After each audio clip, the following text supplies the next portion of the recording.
I think about Williamsburg in the 1740s, I picture a town alive with purpose. Its streets lined with brick and timber, bustling with merchants, clerks, and everyone in between. This wasn't just a town, it was the center of Virginia, the political and cultural heart of the colony. Everything seemed to orbit around one building, one place where the decisions that affected everyone were made: the Virginia Capitol. It wasn't just a building to the people here, it was power, law, and order made visible. Walking past the Capitol, you can still feel the significance of the place being here. If you think about the people back then, when they were walking by here, they weren't just walking by any ordinary building. They were literally walking by the center of their entire life. Inside the walls of the Capitol were records and happenings that mattered to the people, deeds, laws, decisions that could make or break a family's future. Every meeting, every debate mattered. And for the people of Williamsburg, the Capitol wasn't just a symbol of government. It played a direct role in daily concerns. You think about the people that walked the halls inside the Capitol then. They weren't just inside making laws. They were making decisions that could bear serious consequences on the people of Williamsburg and all throughout the colony. In a town this close-knit, reputation and trust were everything. It's definitely clear how interconnected everyone was back then. One small slip-up or one bad word could ruin someone's reputation. And it's that type of mindset that sharpened awareness amongst the city. One rumor, one careless word in a tavern or marketplace could spread like wildfire. Every action could ripple through families, businesses, friendships. Just about any scenario you can think about would have bore the weight of politics and what was happening in the colony.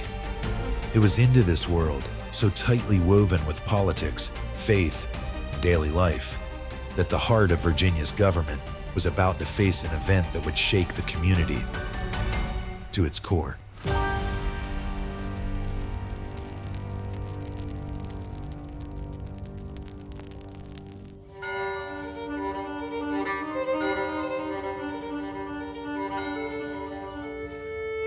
Anyone in Williamsburg during the final week of January 1747 would have been well aware of the first Capitol building, which had stood tall at the eastern end of Duke of Gloucester Street since its construction in the early 18th century.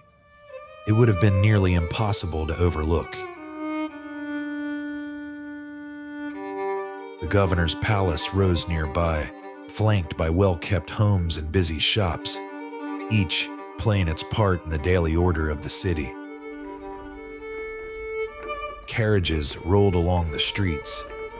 Proclamations were read near the city center, and council members would sometimes carry their arguments beyond the Capitol's chamber into the open air. The council thinks little of the merchants, yet taxes fall hardest on honest folk. Every decision feels measured for themselves, not for Williamsburg. By the crown, how long must we bear such folly before the colony suffers more than it already has?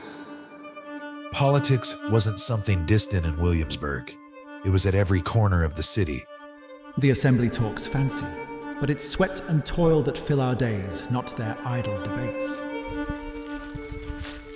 The growing tension in the city would have shown in the way people walked, spoke, and looked at each other. In Williamsburg, politics weren't just kept behind closed doors at the Capitol or at other government buildings. It spilled out into taverns, talk at the marketplace, even the way people greeted each other on the street. It affected just about every place you could think of, and every type of scenario that you could think of. Faith and morality were just as present as politics. Most believed their actions carried consequences in both the earthly and the divine, though not all shared the same conviction. To some, the Capitol wasn't just the seat of government. It was a symbol of order under God, a reminder that rules mattered and that chaos was always a possibility if people lost their way. Yet some saw it as political theater. As this story would soon reveal, the governor's council sometimes used morality and the British-installed Anglican Church to shape the colony's actions. But this kind of control carried the risk of sparking defiance, inviting mockery, but also sowing suspicion. With politics and faith guiding life in the city, and early reports of smallpox threatening its residents, a threat that would spike near the end of the year, people moved through the streets aware of their neighbors, aware that what happened in one corner of town could ripple across the rest. Even so, with all its structure and routine, there was an underlying tension, a sense that even the strongest barriers and strictest regulations couldn't protect against the unexpected. But on a cold winter day, here in 1747, merchants called out, church bells rang, and the city went about its business, while the capital, silent and commanding, gave no sign of the change that was creeping closer.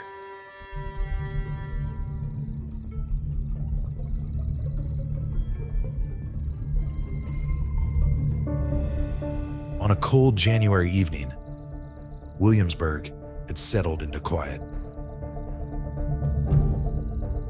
Lanterns flickered along the streets, casting long, wavering shadows across the cobblestones. Smoke drifted from a few remaining hearths, carrying the faint scent of supper and warm fires. Horses clattered back toward stables. Doors creaked closed, and the town moved at the slower, careful rhythm of nightfall. The streets would have seemed ordinary, probably even peaceful, yet there was a tension beneath the composure. The kind you only notice in hindsight. The stillness before something changes.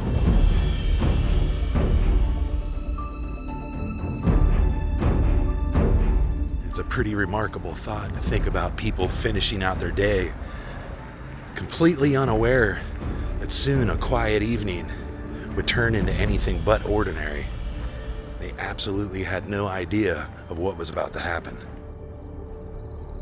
The Capitol loomed at the east end of Duke of Gloucester Street, its red brick walls darkened in shadow, windows reflecting the soft glow of lanterns. Inside, the rooms were empty, silent, and still. Desks and benches were in perfect order, papers stacked neatly, ink pots waiting for the next day's work.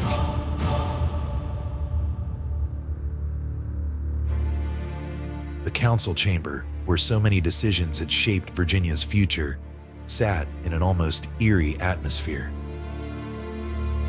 Most would have probably forgotten that when the Capitol was first built, fireplaces, candles, and tobacco were banned for fear of fires that had destroyed earlier state houses in Jamestown, the colony's former capital. For years, warmth and flame were withheld, until hearths were finally added in 1723. Sometimes when I'm in Virginia, I like to just stop and look around, think about people moving through the city back then. And even as they carried out their day, the Capitol here would have stood over them, a reminder of the decision and power it held, and even further reason why this story sticks out. By twilight, the day's comings and goings would have slowed.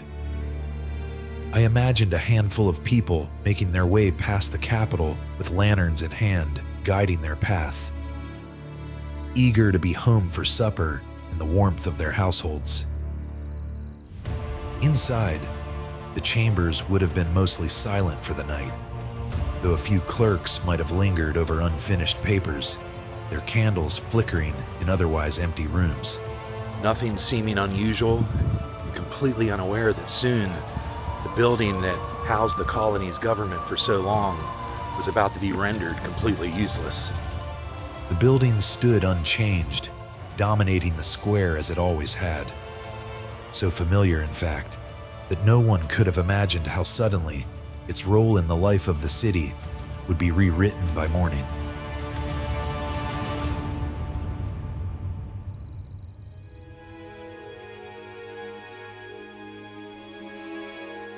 Sometime after 7 o'clock, whether in the evening as some suggest, or between 7 and 8 in the morning, according to a reprint in the Pennsylvania Gazette, the Capitol passed from the business of the day into something far more vulnerable.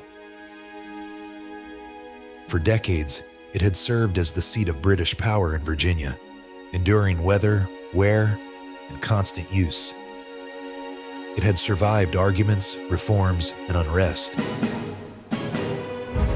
But at this moment, it faced a threat no decree or negotiation could prevent. Smoke must have begun to curl through the upper floors. Eyewitness accounts reported that the roof shingles, dry from the winter air, had begun to catch fire, sending a thick cloud of smoke rising from the top of the Capitol. The growing flames soon overtook the clock tower at the center of the roof, melting its bells in the fury of the fire. And fires like this don't give a warning. One minute everything can seem calm and normal, and then the next, an entire building can be engulfed in flames. I imagined the scene. The clock frozen at the hour of ignition, its face darkened and ruined, while the entire roof was engulfed in flames before collapsing dramatically to the ground, just as the newspaper had described. Even in the chaos, there was bravery. Clerks of the court, risking heat and smoke, entered the burning rooms to rescue the most important records, deeds, laws, and official papers, as well as paintings of the royal family, carrying them to safety in the streets. And I can't get over the courage it would have taken to go inside the Capitol while it was raging with fire, to attempt to retrieve the important papers and legal documentation so important to the people of Virginia. And you think about it, it's definitely a pretty amazing feat under such dire circumstances. The fire continued to spread throughout the building's woodwork, destroying everything it touched, leaving only the Capitol's round brick walls standing. A shift in the wind, seen by some as divine providence, is said to have saved the surrounding buildings and homes from further devastation.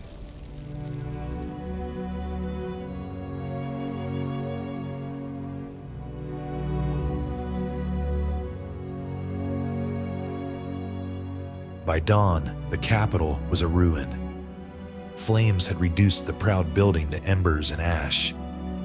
Smoke rose into the winter sky, a grim signal visible from blocks away. The streets were filled with onlookers, silent and stunned, staring at what had been their government center. Looking at it after the fire, I try to put myself in the shoes of those who lived through it and what they must have felt.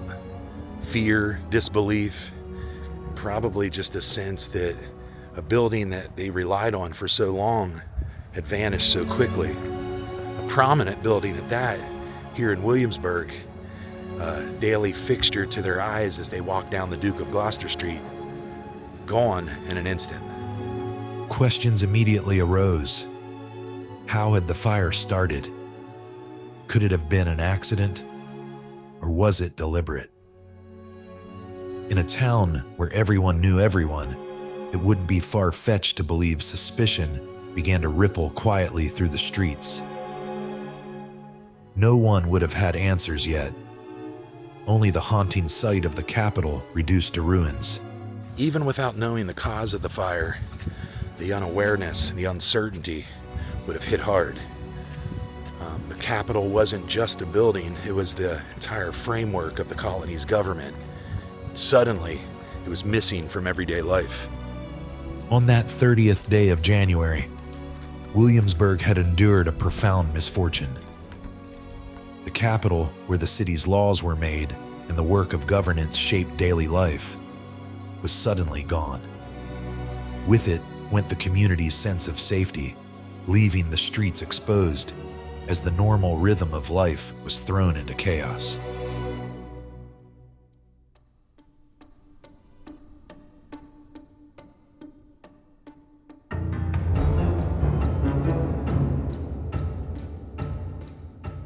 the days that followed, the town would have felt different.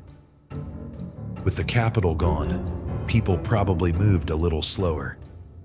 Neighbors might have glanced at one another in passing, sometimes catching a look that lingered longer than usual.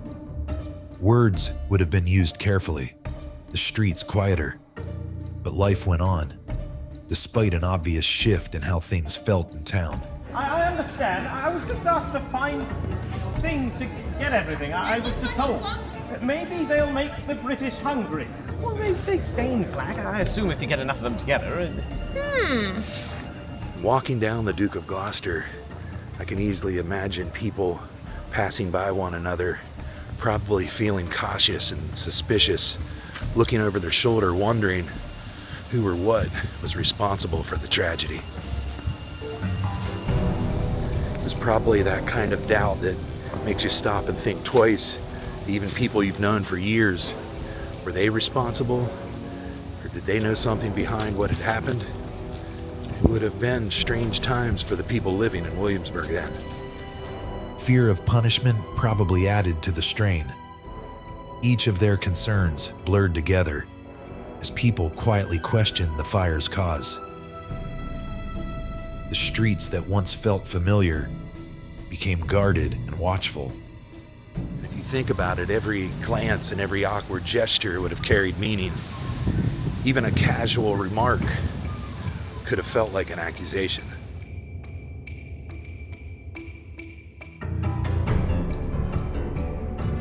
The fire would have done more than consume the capital. Anxiety and apprehension would have most likely reached both ordinary people and the town's officials, leaving an unsettling sense that trust in the community had been strained.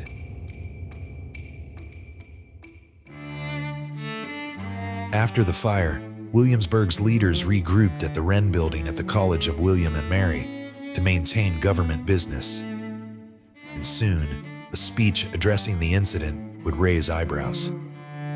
Sir William Gooch, the royal governor of Virginia, addressed the council and House of Burgesses directly.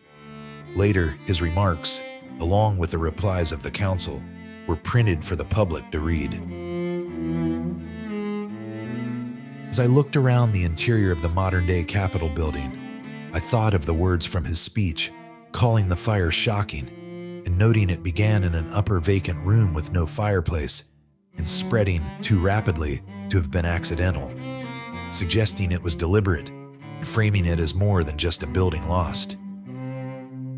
His rebuke was a strike against the colony's moral duties and the Crown's ability to keep colonists safe. The people who were listening to Gooch's speech would have felt tense, because he wasn't just talking about a building, he was talking about their whole sense of security.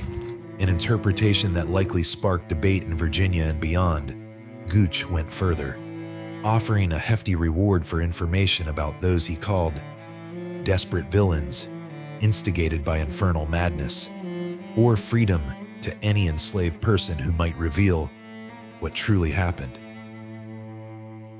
It seems such a proclamation would have put the townspeople on edge, everyone watching for clues, eager for news, and anxious that suspicion might fall on them.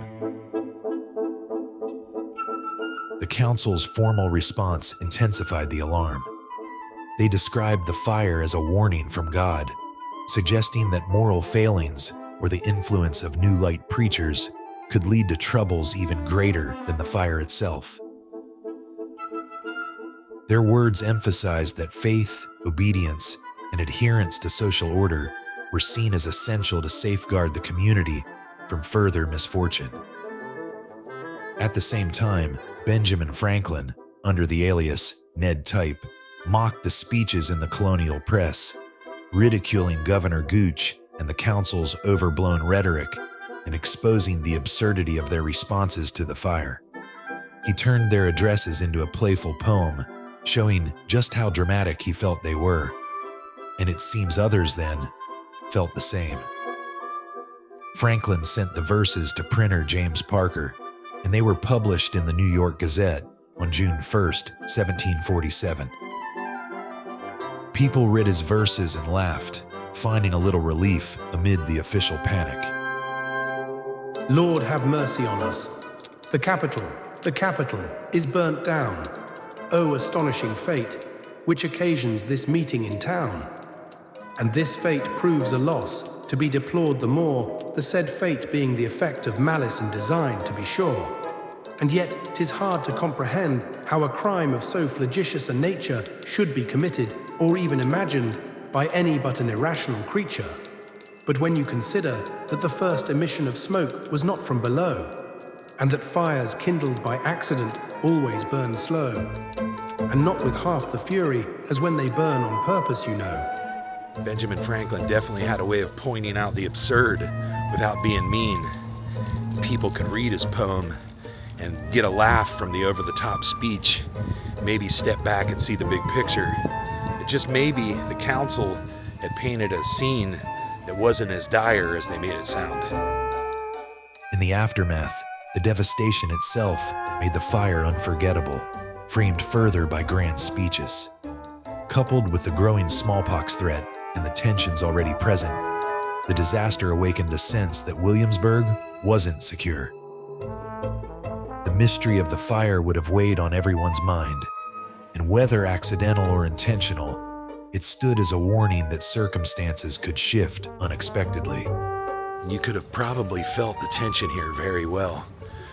Leaders writing their speeches, publishing them in the newspaper, the people reading the articles, and everybody realizing and wondering, would the colony, would the city of Williamsburg ever feel normal again?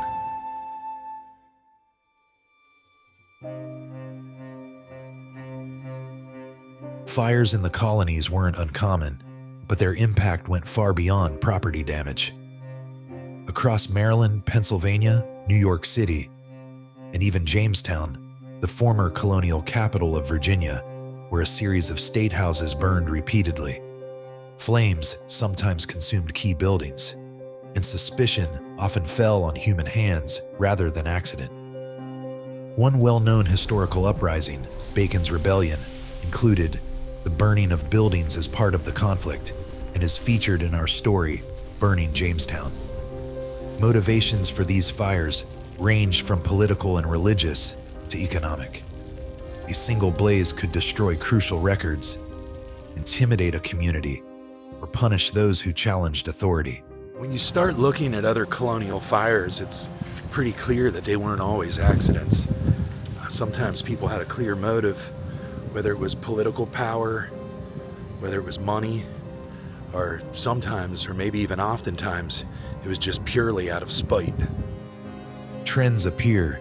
In some towns, disputes over land or trade coincided with sudden fires. In others, tensions between religious groups or political factions seemed to play a role, turning simmering conflicts into sudden flames. The Capitol fire in Williamsburg fits within this broader context. A prominent building, central to governance, suddenly threatened, and whispers of deliberate action spreading quickly. And if you think of a small town back then, one historic building on fire, and even if all the records were saved, the people still panicked. Lives were disrupted, rumors were spread, and people were pointing fingers left and right. Historic records show that communities reacted similarly, with investigations, hearsay, and heightened suspicion often following such incidents. Even without conclusive proof, the idea of arson lingered, shaping public perception and, in some cases, influencing policy. And a fire could definitely change everything. Who was trusted, who held influence, and even how the town would remember itself. You start to see a pattern emerge. Not everyone was an accident, but some of them happened for a reason.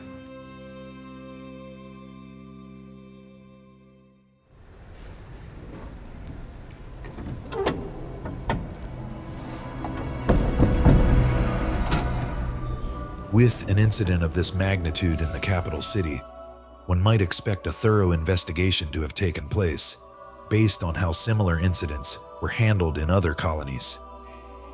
But in Williamsburg, history records reveal barely anything.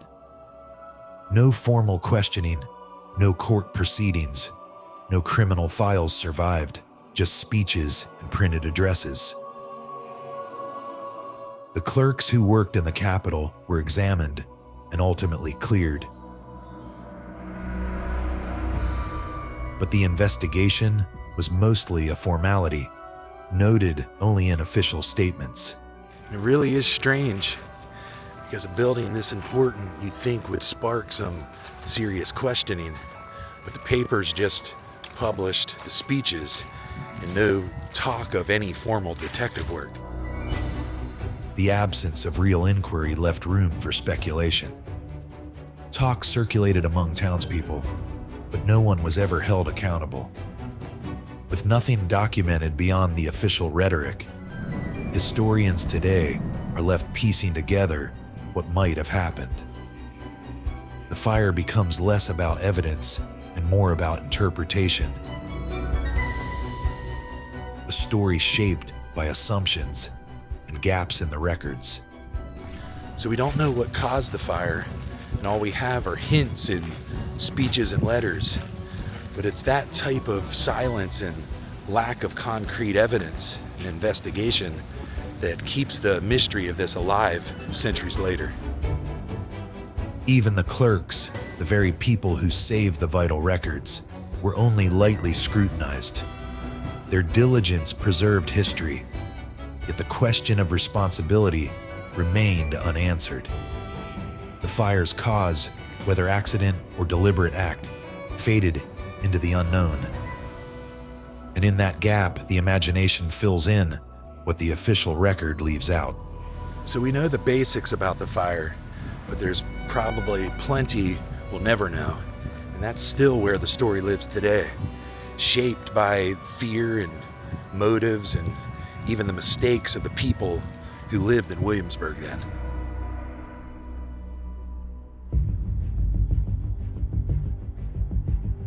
The Capitol had been central to the town's life, and its destruction left a real absence. Rebuilding wasn't optional, and Governor William Gooch made that clear when he appealed to the Assembly's duty, calling them the fathers of your country to repair what he described as the royal fabric. Even if his words were later mocked, they reveal how rebuilding the Capitol was also about reaffirming Britain's hold on power in the colony. Exploring the House of Burgesses chamber, even though it would have been destroyed in the fire, I found myself mesmerized by the centuries-old speaker's chair, the original one that survived the blaze and is said to bear scorch marks on its underside. As I walked around it, I imagined the Burgesses gathered nearby, debating the issues of the day while navigating their decisions under the pressure of Governor Gooch's expectations. The chair remains a tangible link to that moment in history. With the Williamsburg Capitol destroyed by the fire of 1747 and the Virginia Assembly moving to their temporary quarters in the Wren Building at the College of William and Mary, reconstruction of the Second Capitol, potentially delayed by the smallpox outbreak, was finally approved in November of 1748. Craftsmen and laborers raised the walls and set the beams, while officials oversaw the project, approving funds, managing materials, and guiding the work that restored the colony's seat of government. Seeing the Capitol rise from the ashes, even in your mind today in the modern day, you can see why it would have mattered so much. Most people living here weren't lawmakers, but the Capitol building affected their everyday life. And rebuilding it was much more than the building materials it took. It was about restoring the city that they loved so much. The fire left more than bricks and mortar.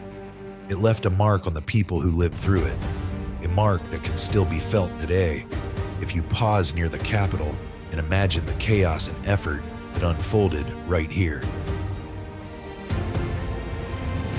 They learned how quickly life could change and how to respond to challenges they hadn't expected. Benjamin Franklin captured the event in verse, taking playful jabs at what he and others saw as official overreaction.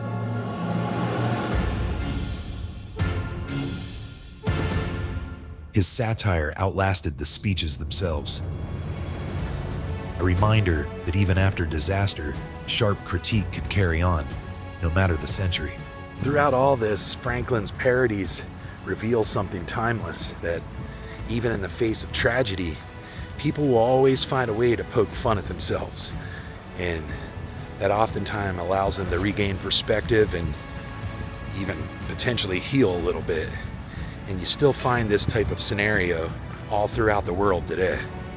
Rising again in the center of Williamsburg, the capital reminded residents that even the strongest institutions could be vulnerable, and that remembering the past was essential to navigating the challenges that life in the colony could bring.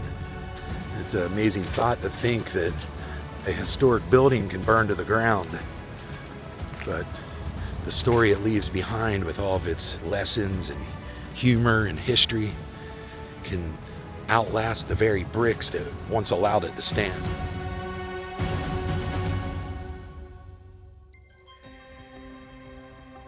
The first Capitol building, destroyed on January 30th, 1747, left Williamsburg shaken and unsure about what would come next. But the city picked up the pieces and moved forward. The second Capitol, completed in 1753, later became home to some of the nation's most famous founding fathers, including Thomas Jefferson, George Washington, Patrick Henry, George Wythe, and Edmund Pendleton. It brought a sense of normalcy back to the town from its completion and through the American Revolution and afterward. But on April 10th, 1832, it too was lost to fire. Once again, the people were reminded that even the grandest buildings can be taken. Even today in the 21st century, historians, travelers, and local residents stop at the site, asking the same questions. What really happened here? Who or what was behind it? And why? The two fires, decades apart, the first striking at the heart of the colony when Williamsburg was the center of government, the second years later when the town had changed considerably. Both fires reveal just how vital they were to everyday life, and that they were much more than just brick and timber, and that they left a real mark on the people that lived here in both eras. And yet, from devastation and destruction, resilience still emerged. The third Capitol, the one visitors see today in Colonial Williamsburg, was rebuilt with care and completed in 1934. It stands as a living reminder of the challenges of the past and the lessons learned from fire and misfortune. Centuries later, it continues to serve the community, a testament to the town's endurance and the importance of preserving history. When you look at the Capitol today, it's easy to see the history that it still represents. The people, the decisions, the challenges that once shaped Virginia. And the building's roughly 100 years old today, and it still carries the story of Williamsburg across generations. After the fire, it was decided that a separate office would be built apart from the main Capitol building to house the colony's most important records. The building still stands in Williamsburg today, its brick walls bearing the etched initials and dates left behind centuries ago. And it really is the mystery of this story that makes it so fascinating, because it's not just about a historic building that burned to the ground. It's really about the way the people responded, filling in the blanks with their own version of the story, even without concrete evidence. And it's that blend of speculation and human response that keeps the story alive, reminding us that even in the past, people made sense of disaster in their own way.